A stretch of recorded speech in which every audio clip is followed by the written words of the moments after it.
आसान, बड़ा ही अच्छा, बहुत ही दिलचस्प गणित की शुरुआत का गणितीय बातचीत हमें विषय दिया गया था।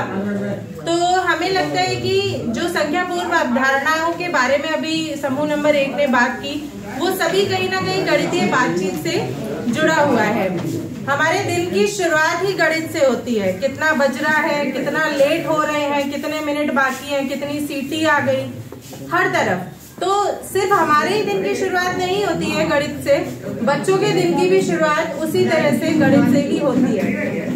तो जब हम बात गणितीय बातचीत की करते हैं और विद्यालय पहुंचते हैं, यहाँ पर बात हम कक्षा 4 और 5 के बच्चों को लेकर जब कर रहे हैं, तो प्रार्थना सभा के बाद अक्सर एक प्रश्न उठता है कि आज कितने बच्चे मौजूद हैं, और उनका जवाब अक्सर हमें कक्षा 5 या 4 से ही मिलता है।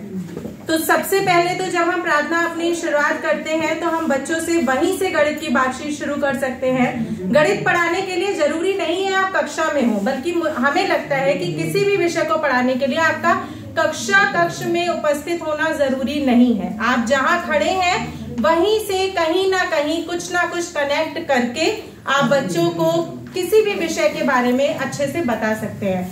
तो प्रार्थना सभा से ही हमारी शुरुआत हो जाती है गणितीय बातचीत की। आज कितने बच्चे मौजूद हैं, कक्षा 4 में कितने हैं, कक्षा 5 में कितने हैं, कक्षा 1 में कितने हैं, कितने बालक हैं, कितनी बालिका है, कितनी मैडम आई है, कितने सर आए हैं, कितने लोग नहीं आए हैं, क्या बनेगा, दूध मिलेगा या नहीं मिलेगा, ये सभी कहीं ना कहीं गणित से लिंक करता है। तो प्रार्थना सभा से ही हम गणितीय बातचीत की शुरुआत हर विद्यालय में होती आई है और होती रहती है और होती रहेगी भी। तो हम प्रार्थना सभा के दौरान ही बच्चों से गणितीय बातचीत शुरू कर देते हैं। उसके बाद जब हम कक्ष में पहुंचते हैं और शिक्षण कार्य प्रारंभ करते हैं, तो भी गणितीय बातचीत की शुरुआत में हम उनसे अक्सर पूछ लेते हैं कि अगर मान लीजिए हम जोड़ कराने जा रहे हैं, तो हम इबारती सवालों को ऐसे पूछ लेते हैं कि बेटा तुम्हारे पास 3 चीजें हैं, 4 और मिल गई तो कितनी हो गई। और मुझे लगता है कि वो बच्चा भी जो नहीं कर पाता है, मेरी कक्षा में तो यही स्थिति है, जो बच्चा बिल्कुल नहीं जानता कि ये 20 लिखा है, ये 75 लिखा है, वो नहीं जानता, ओरली बिल्कुल सही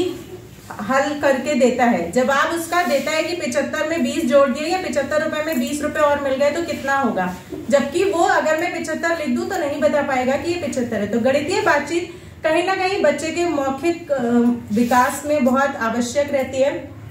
कक्ष के दौरान हम बच्चों को गणित सिखा सकते हैं अलग अलग तरीके से, जैसे आपके कक्षा में कितने दरवाजे हैं, कितनी खिड़कियां हैं, कितने पंखे हैं, कितनी पेंसिल हो जाएंगी सारे बच्चों की मिलाकर। तो इस तरह से हम गणित की बातचीत शुरू कर सकते हैं। और हर टॉपिक को पढ़ाने से पहले भी हमारे पास कई ऐसे प्रश्न रहते हैं जो हम उनसे पूछ सकते हैं। इसके अलावा हम ये भी पूछ सकते हैं, भाई आपके घर में कितने लोग हैं।